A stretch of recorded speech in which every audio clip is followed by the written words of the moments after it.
Aucun d'entre nous ne peut dire avec certitude ce qui se passe après la mort. Que nous croyons aujourd'hui à une fin définitive ou à un voyage vers un royaume des cieux de l'autre côté dépend essentiellement de nos convictions personnelles. Malgré cette grande incertitude, certaines personnes ont déjà attiré l'attention en prétendant avoir vécu avant. Mais ce n'est pas tout. Mystérieusement, ces personnes sont souvent capables de citer des détails exacts d'une vie antérieure qu'elles ne devraient pas vraiment connaître. Vous voulez savoir de quoi il en retourne dans ces histoires mystérieuses ? Alors restez à l'écoute et faites-vous votre propre opinion. Voici plusieurs cas déroutants de réincarnation.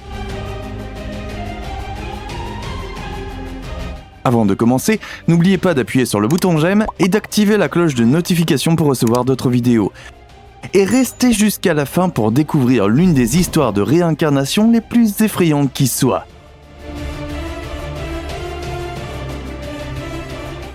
Jenny Cockell. Depuis qu'elle est toute petite, l'anglaise Jenny Cockell était convaincue d'être la réincarnation de l'irlandaise Mary Sutton. Des sentiments et des souvenirs étranges s'emparaient de la petite fille, qui provenait apparemment d'une vie antérieure. L'histoire de la vie de son ancienne identité comprenait également la naissance de 8 enfants, bien que Mary soit morte à l'âge de 35 ans en donnant naissance à son dernier enfant. Au fil des ans, Jenny s'est sentie de plus en plus coupable. Elle avait l'impression d'avoir laissé tomber ses enfants avec sa mort précoce. C'est pourquoi elle prend une décision en 1989. Elle veut se rendre en Irlande pour s'occuper de ses filles et de ses fils, bien qu'ils soient désormais beaucoup plus âgés qu'elle.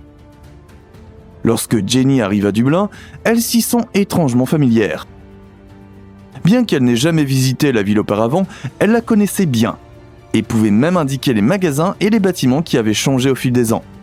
Après quelques détours, l'anglaise parvient enfin à localiser les enfants de Mary Sutton. 7 d'entre eux étaient encore en vie et ils avaient entre 62 et 72 ans.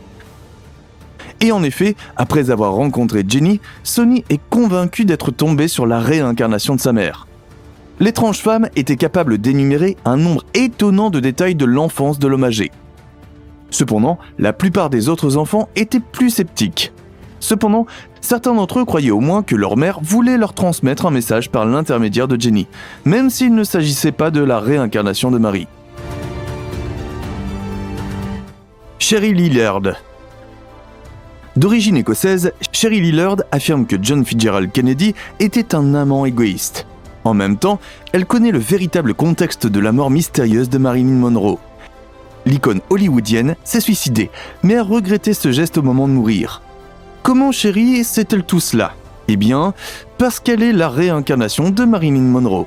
Même en grandissant, Sherry a eu d'étranges flashbacks des années 50, où elle a surpris des célébrités comme JFK, Frank Sinatra ou Joe DiMaggio. Avec l'aide du psychiatre Adrian Finkelstein, l'Écossaise a ensuite plongé plus profondément dans son moi caché.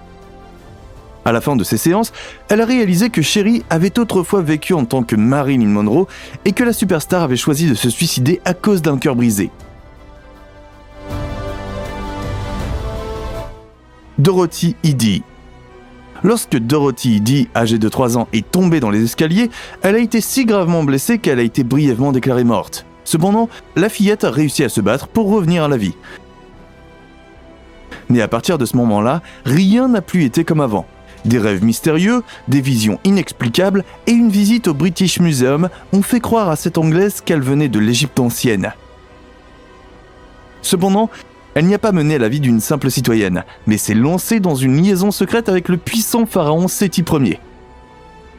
Cependant, lorsqu'elle est tombée enceinte, elle s'est suicidée. Révéler l'histoire d'amour interdite aurait de toute façon été puni de mort. Dans sa vie moderne, Dorothy a travaillé comme chercheuse. Lors de ses visites en Égypte, elle a fait preuve d'une connaissance exceptionnelle des sites antiques, localisant même des ruines perdues depuis longtemps. Barbro Callen. Dans le journal d'Anne Frank, on nous raconte en détail comment se déroulait la vie secrète dans l'annexe secrète d'Amsterdam. Mais ce qui est encore plus réel, ce sont les sentiments que la Suédoise Barbro Callen éprouve à l'égard de cette histoire oppressante. Après tout, elle croit qu'elle est Anne Frank réincarnée. Née en 1954, Barbro a insisté dès son plus jeune âge pour être appelée Anne. Mais ce n'est qu'un début. Dans les années qui ont suivi, la jeune fille a dû faire face à des visions inexplicables dans lesquelles elle voyait des hommes en uniforme monter en trompe des escaliers. Lorsque Barbro a découvert en classe l'histoire de la vie d'Anne Frank, elle n'a pas pu s'empêcher de penser qu'elle devait être la réincarnation de la célèbre diariste. Peu après, la Suédoise s'est rendue à Amsterdam avec ses parents pour voir la cachette de l'annexe secrète. Barbro s'est immédiatement demandé pourquoi certaines photos avaient été retirées du mur. Une affirmation confirmée par un employé. Lorsque Barbro a également rencontré le cousin d'Anne Frank, Buddy Elias, les deux personnes se sont serrées l'une contre l'autre comme s'ils s'étaient connus toute leur vie. James Leininger. La passion des enfants ne connaît pas de limite, et James Leininger, né en 1998, ne fait pas exception à la règle. Dès son plus jeune âge, ce garçon originaire de San Francisco était presque obsédé par les avions. Cependant, des cauchemars cruels se sont vite glissés dans cet enthousiasme enfantin. James rêvait sans cesse d'être dans la peau d'un pilote de chasse abattu pendant la Seconde Guerre mondiale. Le soldat répondait également au nom de James et était stationné sur le porte-avions USS Natoma Bay. Après que les rêves récurrents n'aient pas cessé et que le garçon ait été capable de briller par de nombreux détails techniques de l'avion de chasse, ses parents ont décidé de partir à la recherche d'indices. Au cours de leur recherche, ils ont été stupéfaits de découvrir qu'un pilote nommé James Huston était en fait en action pendant la Seconde Guerre mondiale, qui, incroyablement, appartenait à l'USS Natoma Bay. En détail, le pilote de chasse a été abattu quelque part au-dessus de l'île japonaise d'Iwo pendant la guerre du Pacifique. Depuis lors, la famille est convaincue que James est la réincarnation du soldat décédé de la Seconde Guerre mondiale. Cependant, les critiques soulignent certaines lacunes dans l'histoire et pensent que les parents influencent consciemment les souvenirs de leur fils. Billy Campbell. Lorsque la star de la télévision australienne David Campbell a montré à son fils de 2 ans une photo de Lady Di, le petit aurait dit « Regarde papa, c'est moi quand j'étais une princesse ». Le temps qui a suivi a montré qu'il ne s'agissait en aucun cas d'un aperçu fugace de l'imagination enfantine. Le petit aurait insisté pour être la princesse de Galles, décédée en 1997. Il appelle les princes William et Harry ses enfants. Particulièrement étrange, de temps en temps, Billy parle aussi de son frère John. En fait, le frère de Lady Di est mort quelques heures seulement après sa naissance. Boriska Kiprianovich.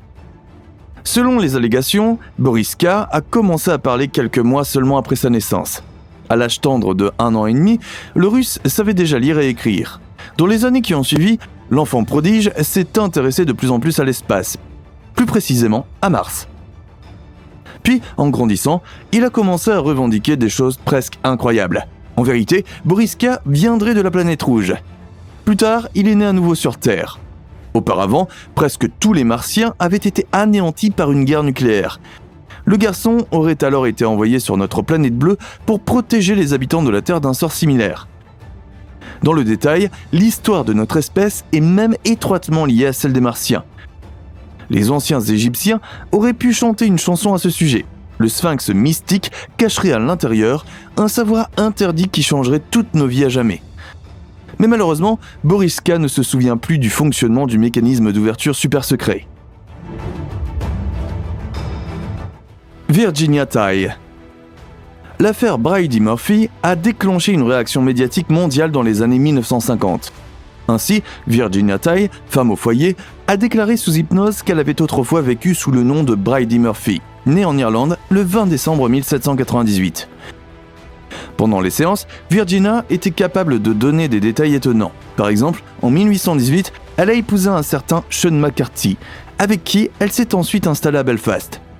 En 1864, elle est morte en tombant dans un escalier. L'histoire a ensuite été reprise dans un livre et a même eu droit à son propre film.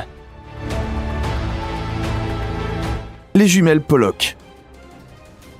En 1957, les sœurs jumelles Johanna et Jacqueline Pollock sont mortes dans un accident de voiture. Mais 1 an plus tard, on dit qu'elles sont revenues à la vie. Naturellement, les parents John et Florence ont été dévastés par les morts tragiques de leurs enfants. Mais lorsque Florence tombe à nouveau enceinte peu après, John est catégorique. Sa femme porte dans son cœur les réincarnations de leur fille. Et de façon incroyable, le 4 octobre 1958, Florence donne à nouveau naissance à des jumelles, qui sont baptisées Jennifer et Gillian. En grandissant, les filles ont visité avec leurs parents la ville où s'était produit le tragique accident de voiture. Bien qu'elles n'aient jamais été à Hexham auparavant, elles se souvenaient d'une quantité remarquable de détails et pouvaient localiser avec précision des endroits qu'elles ne connaissaient même pas. Plus tard, Jennifer et Gillian auraient parlé d'un accident de voiture dramatique qu'elles n'avaient jamais vécu elles-mêmes. Elles semblaient également avoir très peur de conduire, bien que rien de grave ne leur soit jamais arrivé en le faisant. Sergei Anatolievitch Torop. Artisan, policier, chef de secte, le CV de Sergei Torop contient de nombreux postes différents. Selon ses propres déclarations, le Russe a vécu un jour un réveil spirituel au cours duquel un message divin lui a été révélé. Il n'était autre que la réincarnation de Jésus-Christ. L'église autoproclamée Church of the Last Testament compte aujourd'hui plus de 4000 adeptes. Cependant, l'apparence idyllique que la communauté religieuse tente de créer est trompeuse. Outre la consommation d'un large éventail d'aliments, il est strictement interdit aux membres de demander une assistance médicale. Au lieu de cela, toutes les maladies sont censées être guéries à l'aide de la prière. C'est peut-être la raison pour laquelle 2 petits-enfants sont morts de pneumonie dans la communauté il y a quelques années. En septembre 2020, connu par ses partisans sous le nom de Vissarion, a été arrêté pour exploitation financière et psychologique.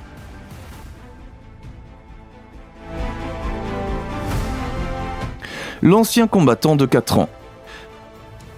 Edward Austrian était un enfant très intéressant, doté d'une mémoire vive de sa vie passée. Dès son plus jeune âge, environ 4 ans, il a commencé à se plaindre à sa mère d'un mal de gorge. À peu près à la même époque, il a commencé à raconter des histoires sur sa vie passée et a affirmé avoir été un ancien combattant de la Première Guerre mondiale. Même si ses parents et ses médecins ne croient évidemment pas à son histoire de vétéran de la guerre, ils ne peuvent s'empêcher de se demander comment il en sait autant sur la guerre alors qu'il sait à peine parler. Pour rendre les choses plus intéressantes, si c'était un jour de pluie ou d'humidité, la douleur dans sa gorge s'aggravait. Sa mère l'a emmené chez le médecin à plusieurs reprises, mais personne n'a pu trouver ce qui se passait.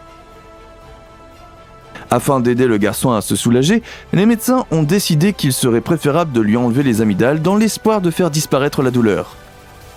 Mais cela n'a pas fonctionné et a même eu l'effet inverse. Après l'ablation des amygdales, la douleur semble s'être aggravée. Mais maintenant, il y avait un problème composé. Non seulement sa gorge lui faisait mal, mais les médecins ont rapidement remarqué qu'un kyste avait commencé à se développer à l'arrière de sa gorge. Fait intéressant, les proches du garçon affirment que lorsqu'il parle de sa vie antérieure de soldat, le kyste devient de plus en plus petit. Cependant, s'il n'était pas autorisé à parler de sa supposée vie passée, le kyste grossissait à nouveau et lui causait de grandes douleurs. En réalité, nous ne savons pas si l'histoire d'Edward Austrian est véridique ou non. La seule personne à savoir si cette histoire est vraie ou fausse est Edward Austrian, et il insiste sur le fait que cette histoire est aussi véridique que possible. Bébé grand-père. Un jeune garçon nommé Gus Taylor a raconté une histoire que sa famille n'arrivait pas à croire. Il affirmait depuis son plus jeune âge qu'il était en fait son propre grand-père. À l'âge de 18 mois, il a pu dire à ses parents qu'il avait l'impression d'avoir vécu une vie antérieure, celle de son grand-père. Évidemment, les jeunes enfants adorent inventer des histoires et les partagent avec leur famille et leurs amis. Cependant, les histoires que Gus avait commencé à partager étaient plus réelles que quiconque aurait pu s'y attendre. Il s'avère que le grand-père de Gus est décédé juste 1 an avant sa naissance. Cependant, il semble que Gus était déjà conscient. Aucun membre de sa famille n'a eu besoin de lui révéler. Gus avait l'impression de très bien connaître son grand-père et partageait des détails sur sa vie que seuls ses proches auraient pu connaître. Sans jamais l'avoir rencontré en personne, Gus était capable de désigner son grand-père sur les photos de famille et de raconter des histoires à son sujet sans même y penser. Cependant, l'histoire de son grand-père et de sa prétendue vie passée ne pouvait que devenir plus effrayante. Le grand-père de Gus avait une sœur qui avait perdu la vie d'une manière très inquiétante. Personne n'en a parlé à Gus, car il craignait qu'il soit beaucoup trop jeune pour recevoir ce type d'informations. Cependant, un jour, Gus a révélé à sa famille qu'il savait déjà ce qui était arrivé à la sœur de son grand-père. L'histoire qu'il leur a racontée était exacte, jusque dans les moindres détails. Gus a même parlé de la sœur de son grand-père comme s'il la connaissait personnellement. Sa famille a évidemment insisté pour qu'il révèle comment il savait tout cela. Il leur a dit que lorsqu'il est décédé dans son ancienne vie, il a reçu un ticket. Il avait la possibilité de rendre ce ticket et de retourner dans le monde des vivants. Et il a accepté l'offre. Il s'est alors réincarné en Gus Taylor, son propre petit-fils. L'histoire semble difficile à croire, mais elle est censée être totalement vraie. Et maintenant, nous avons besoin de votre avis. Que pensez-vous des cas présentés ? Croyez-vous en la réincarnation ? Nous nous réjouissons déjà de vos commentaires. Laissez-nous un pouce bleu et abonnez-vous pour ne plus jamais manquer une autre vidéo. Merci de nous avoir suivis, prenez soin de vous et à la prochaine fois.